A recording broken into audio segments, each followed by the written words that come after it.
Saludos cordiales. El día de hoy les voy a presentar un poco acerca de los recursos literarios que presentan los diferentes textos. En concreto, les voy a hablar sobre los recursos fónicos y los recursos gramaticales.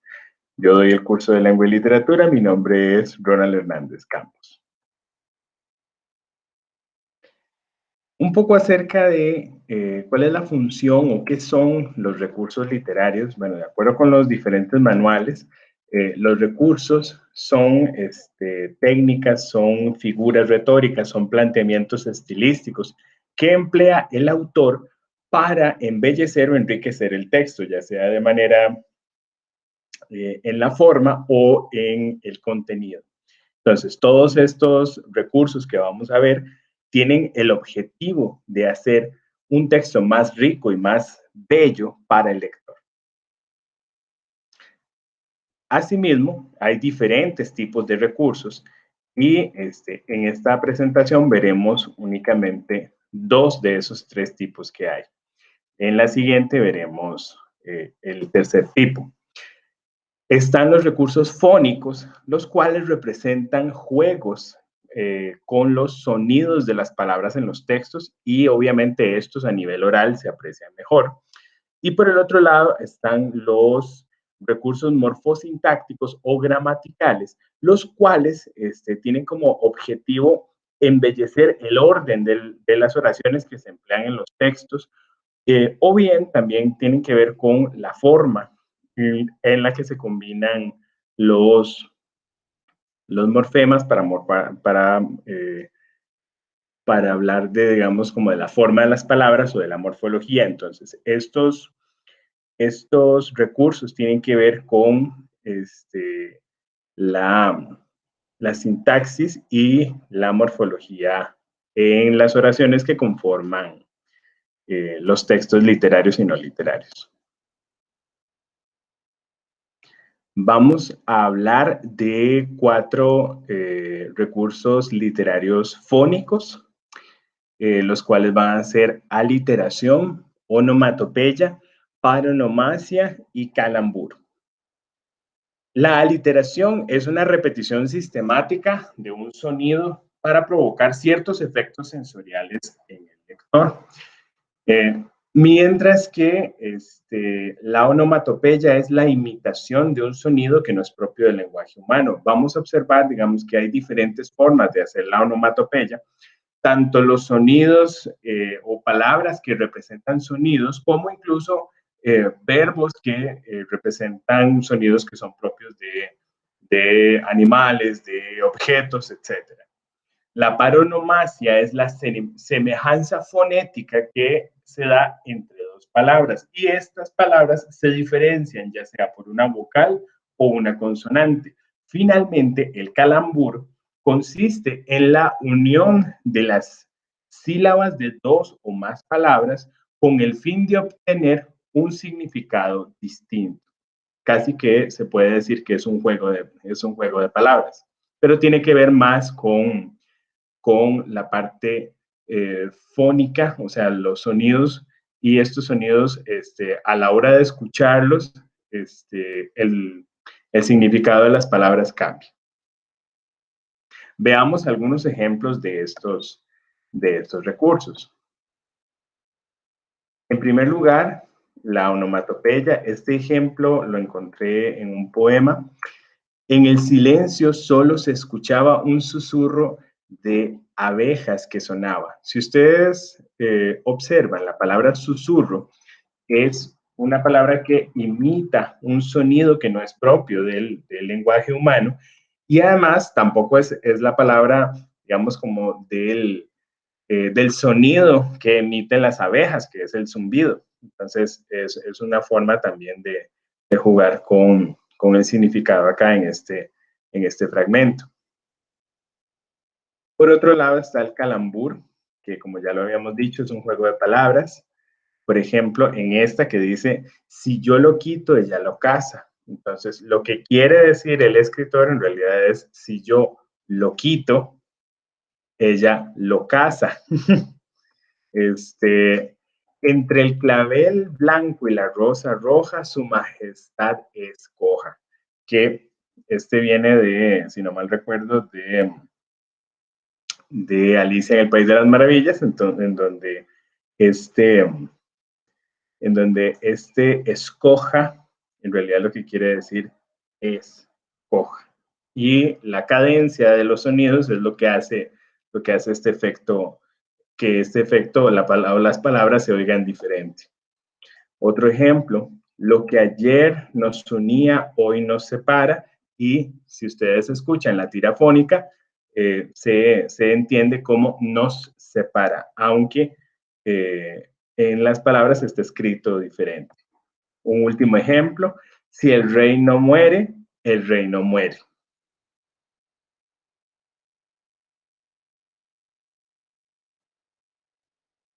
Otro ejemplo, o varios ejemplos sobre aliteración, que hablamos que es esta repetición de sonidos de manera deliberada. Por ejemplo, en esto estoy y estaré siempre puesto, a las aladas almas de las rosas, sola en la soledad del solitario sur del océano. Y uno último, se juega a serpentinas a través de las lunas de los escaparates, cintura cinemática. En estos casos, o en los tres casos que observamos acá, en distintas sílabas están los sonidos que los diferentes escritores quisieron hacerle énfasis, y por esto es que la cadencia de sonidos o el ritmo se mantiene en estos que están marcados de amarillo. Por otro lado está la paronomasia, y en estos versos se observan ejemplos de ello. La verdad padece, pero no perece, mas porque solo truecan los vendidos una letra no más para vencidos. La mañana lavada, el mar levado con membranas de niebla. En los tres casos se puede ver que hay una palabra o una pareja de palabras que se diferencian por una consonante, se diferencian por una vocal, y esta es la razón por la cual se observa o se evidencia paronomasia. Padece, perece, que en este caso sí hay una diferencia de una vocal y una consonante.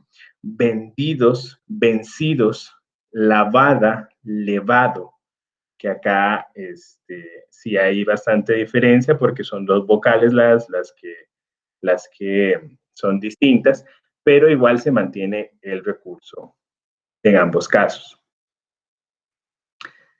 Por otro lado, tenemos varios recursos literarios morfosintácticos o gramaticales, y vamos a hablar por lo menos de 8 de ellos.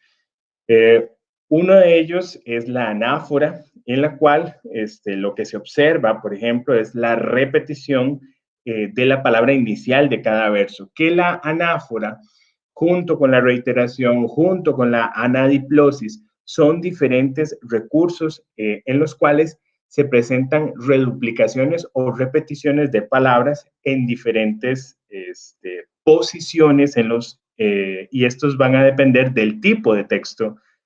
Por ejemplo, la anáfora, ¿dónde se presenta más? Principalmente en textos poéticos, en donde se puede ver la posición de una palabra que se repite al inicio de cada verso. El paralelismo es un orden simétrico de construcciones sintácticas, es decir, de oraciones, con elementos similares, es decir, o sea, que tienen una cantidad de palabras similar, además de que tienen clases de palabras que son similares dentro de su construcción. El hiperbatón, por otro lado, es una alteración del orden habitual de la oración. Entonces, si la oración en español tiene el orden de sujeto, verbo y los diferentes complementos, entonces en el hiperbatón lo que vamos a realizar es un desorden de este orden lógico de la oración. Finalmente, el pleonasmo es la utilización de palabras que resultan innecesarias para la comprensión del texto. El pleonasmo es lo que conocemos comúnmente como redundancia.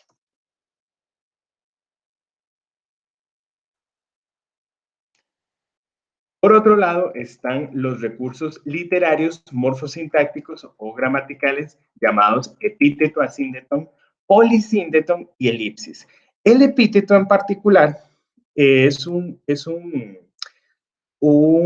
este, un recurso que puede ser llamado o bien semántico o bien gramatical. Depende, digamos, del énfasis que se le haga, porque en este caso, la definición que dan los manuales es que el epíteto es un adjetivo calificativo que busca resaltar algunas cualidades del sustantivo que lo acompaña.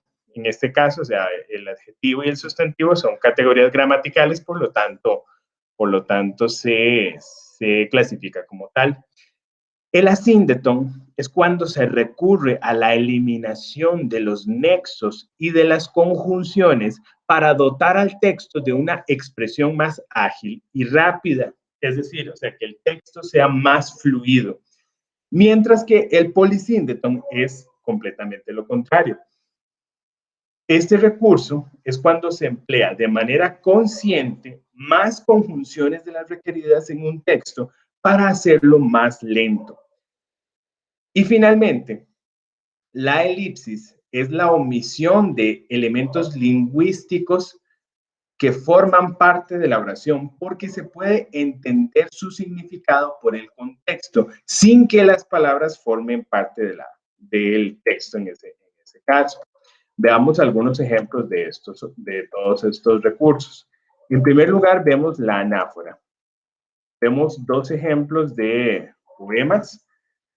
Contigo por la llanura, contigo al alba dormida, contigo por la espesura de alguna selva perdida. En este caso, estos tres versos de esta estrofa tienen la palabra contigo como el inicio de dicho texto.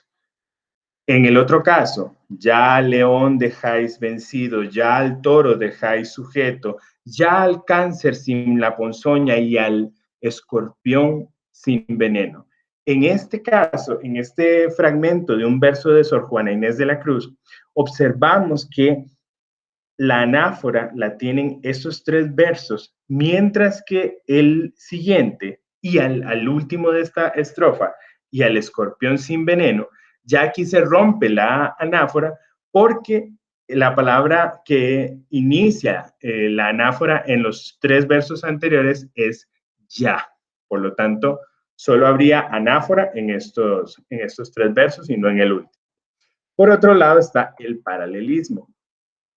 Este fragmento este es un fragmento de uno de los poemas más representativos de Sor Juana Inés, que tiene que ver con el de los hombres necios. Y viene esta pregunta: ¿o cuál es más de culpar, aunque cualquiera mal haga, la que peca por la que paga, la que peca por la paga o el que paga por pecar? En este caso, estos dos versos de este fragmento muestran dónde está el paralelismo, que acá, tanto por la cantidad de palabras que forman los versos, como por las clases de palabras que los forman, es donde se muestra el paralelismo.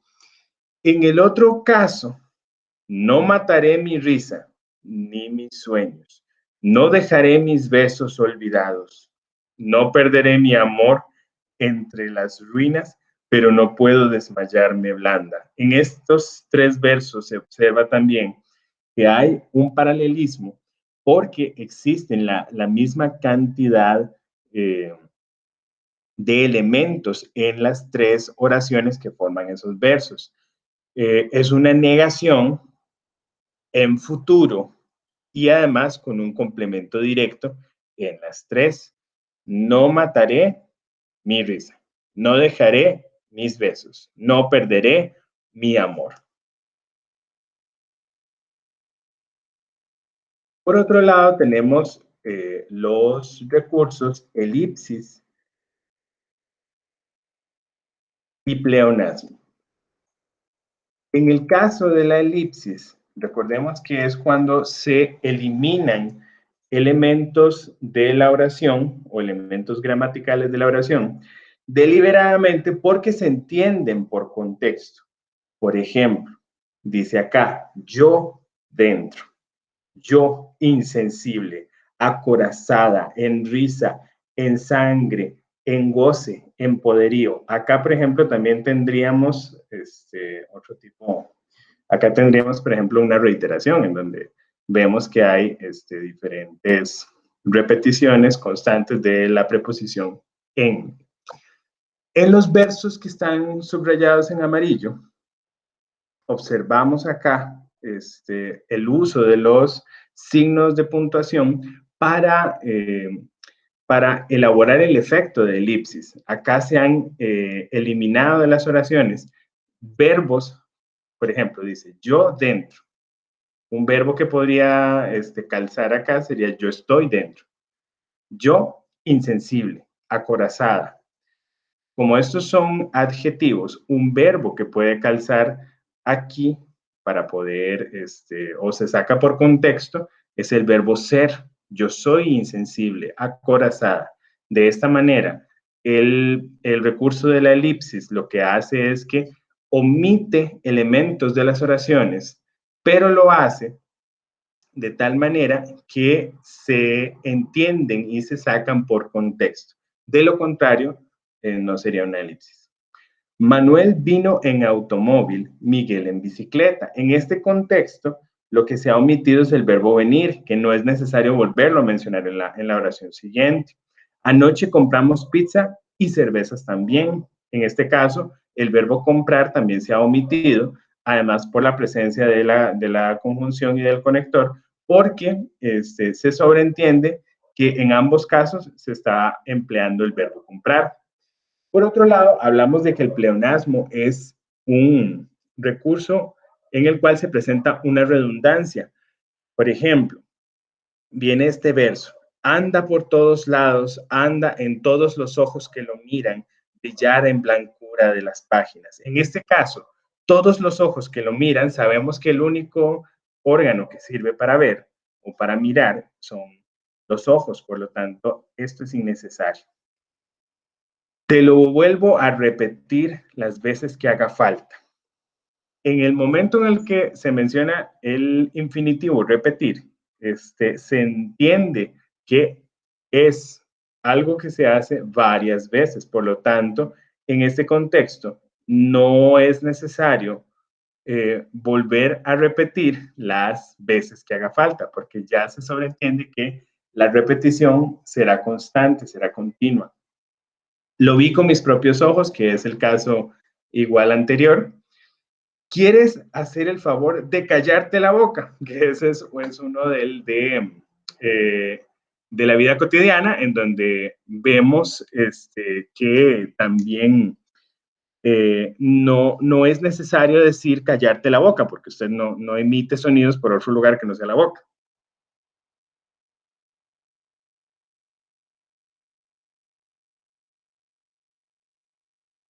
Finalmente, tenemos el hiperbatón y el epíteto. Por un lado tenemos el hiperbatón en donde vemos acá las construcciones que salen en estos versos. Algo más que unos cuerpos juntos es el amor. Algo más que 5 dedos juntos es una mano. Algo más que unos labios abiertos es un grito. Algo más que una oración es la ternura. Entonces, acá se están marcando en amarillo tanto el verbo de las oraciones como el sujeto de la oración. porque en realidad estas oraciones deberían decir, el amor es algo más que unos cuerpos juntos, una mano es algo más que 5 dedos juntos, un grito es algo más que unos labios abiertos y la ternura es algo más que una oración. Entonces, en el caso del hiperbatón, vemos cómo los elementos de las oraciones se acomodan de cierta manera para darle más énfasis a algunos en particular y además para, para poder expresar de una manera más bella el sentido o el significado de las oraciones y tal vez hacer el lenguaje que se está empleando en el texto más hermoso. En el caso del epíteto, como ya habíamos dicho, es para resaltar una característica de un sustantivo. Por ejemplo, en este verso, lanza su blanca nieve como anillo de amor, como anillo de amor resplandeciente. Y por último, por ti la verde hierba, el fresco viento, el blanco lirio y colorada rosa y dulce primavera me agradaba. Entonces, en estos 6 casos vemos un,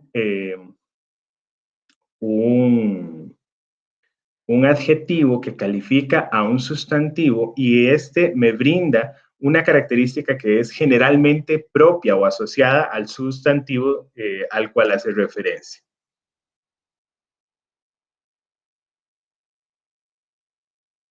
Por otro lado, están los ejemplos de asíndeton y polisíndeton, en donde vemos que son contrarios porque mientras que en uno se presentan la falta o la ausencia de nexos, de conjunciones, y lo que se emplean son más bien signos de puntuación. No es fácil cambiar de casa, de costumbres, de amigos, de lunes, de balcón.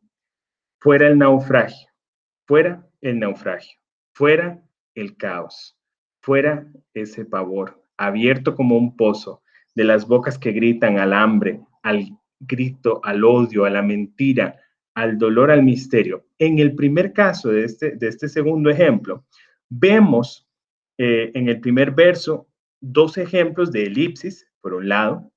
Recordemos que los recursos literarios no son excluyentes y además se pueden mezclar. Y en el primero vemos que además es como una especie de enumeración en donde se han eliminado los nexos y se ha empleado una reiteración de la preposición de para, para, este, para hacer énfasis en este asíndeton. Y en este otro caso, igual se ha hecho una reiteración de la contracción al, además de la preposición y el artículo, para igual hacer énfasis en el asíndeton y unir estos elementos de la enumeración sin que haya una conjunción en ninguno de ellos. En los otros casos, se utilizan más bien las conjunciones de manera deliberada, aunque no se ocupan. Ni había sol, ni luna, ni noche, ni día. Un silencio frío nadaba en el tiempo. Este ni en este caso de este polisíndeto, esta conjunción solo se habría ocupado una vez. Ni había sol o luna, noche ni día. O sea, generalmente cuando se emplea el polisíndeto es porque las conjunciones se emplean de manera innecesaria o puede haber otra forma de hacer una enumeración sin que haya tantas conjunciones. Veamos el otro ejemplo. En el infierno había un violonchelo entre el café y el humo de pitillos y 100 aulas con libros amarillos y nieve y sangre y barro por el suelo.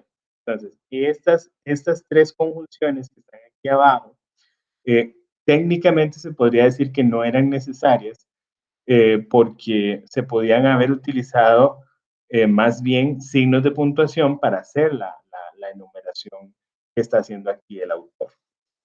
Entonces, si observamos, ambos recursos son contrarios, a pesar, digamos, como de que tienen un efecto. En el caso de la Syndeton, el efecto de la Syndeton es buscar la rapidez y la fluidez en la expresión, mientras que el Polysyndeton lo que busca hacer es más bien una expresión más lenta. Les agradezco por su atención. Espero que hayan podido comprender los recursos literarios, en concreto los fonéticos y los gramaticales. Muchas gracias